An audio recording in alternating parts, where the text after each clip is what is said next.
All right, so today we are heading to North Bengal. Now, when you think of this place, you probably picture these incredible, beautiful landscapes, right? But what's really going on there, right now, in early 2026, is a much deeper story. It's this fascinating mix of politics and economics, all bubbling just under the surface. So let's get into it and figure out what's really happening. Okay, so let's just jump right into the heart of this contradiction.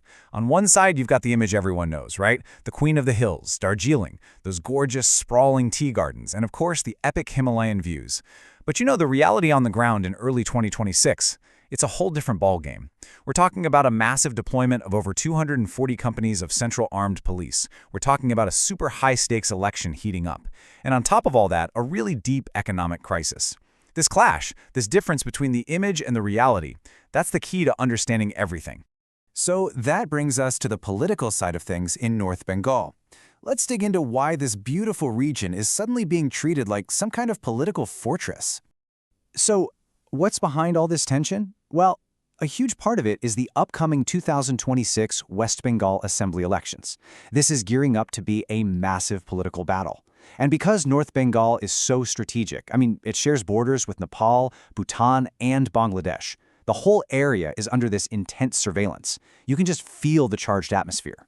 In that number, 240, that's huge. We're talking about 240 companies of Central Armed Police Forces being moved in.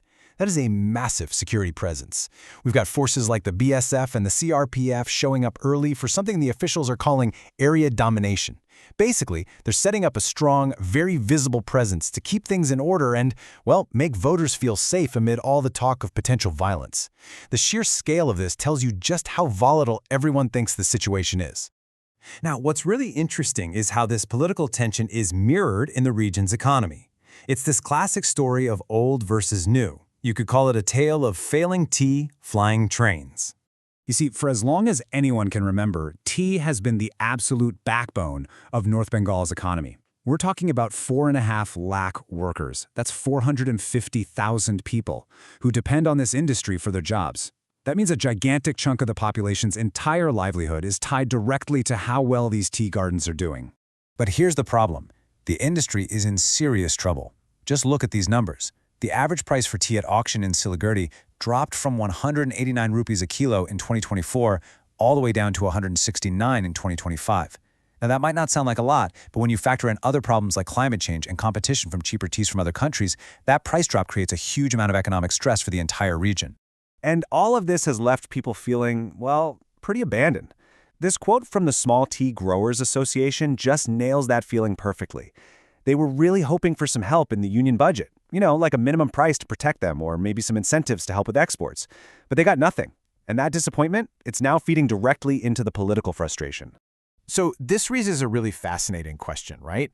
While this old traditional economy is struggling so much, there's this completely different, almost futuristic vision being floated for the region. So what exactly is this new promise? Well, in a complete 180 from the struggling tea industry, there's this massive push for new infrastructure. It's all part of this grand Purvodaya vision for eastern India. We're talking about some seriously ambitious stuff, a proposed high-speed bullet train that would connect Siliguri to Varanasi, over 920 crore rupees being poured into regional development, and new 4-lane highways to finally clear up the traffic jams in that supercritical Chicken's Neck corridor. It's a vision for a future built on hyper-modern connectivity. Okay, but while these giant top-down projects are being talked about, another really important part of the economy is changing from the ground up. Let's talk about the homestay revolution. It's about how tourism, which is the region's second biggest employer, is actually carving out a totally new path for itself. So what's happening is a really interesting shift in what tourists are looking for. It seems like a lot of people are starting to venture beyond the famous, sometimes crowded hub of Darjeeling. They're looking for something a bit more authentic, less crowded.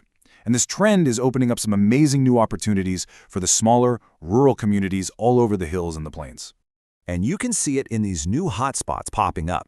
Places like Sitong, which is getting famous for its orange orchards, or Kafrgaon, which is becoming a go-to spot for bird watchers. This is all part of a vocal for local kind of movement, a real push for self-reliance where young people in the area are encouraged to open their own homestays.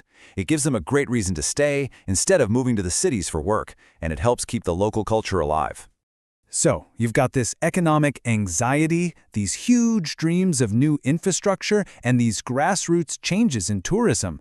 How does all of that come together in the political world? Well, it is setting the stage for a massive election showdown. Now, to really get the politics here, you have to understand the Gorkhaland factor. This is a movement that's been around for decades, mostly in the hills around Darjeeling.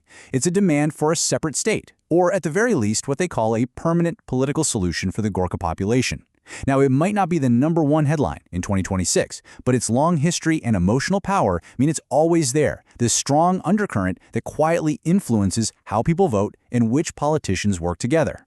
So you end up with the two main political players using very different playbooks. On one side, you have the BJP, which already holds a few key seats here. They're running a very centralized, war room kind of campaign that often taps into identity politics. And then on the other side, you've got the ruling Trinamool Congress. They're hitting back with their Pride of Bengal campaign, really pushing their popular welfare programs to try and win over voters. So, when you step back and look at the whole picture, what you see is a region that's genuinely at a crossroads. North Bengal in 2026 is being pulled in so many different directions at once. It's creating this incredibly fascinating and pretty unpredictable situation. And this table here, it just lays it all out so clearly. You've got this intense political tension right next to these huge plans for new infrastructure. You have a critical economic crisis in the traditional tea sector, but right alongside it, a growing and much more local model for tourism is taking off. Every single one of these points highlights that core contradiction that really defines the region right now. And all of this really leaves us with one powerful central question. Think about it. This is a place where they're planning for high-speed bullet trains while historic industries are struggling to even pay their workers. A place of breathtaking natural beauty that's being turned into a political fortress for an election. So the big question isn't just for the politicians, it's for the people of North Bengal themselves. Is the future about bullet trains, or is it about fixing the broken industries you already have? Which path are they going to choose?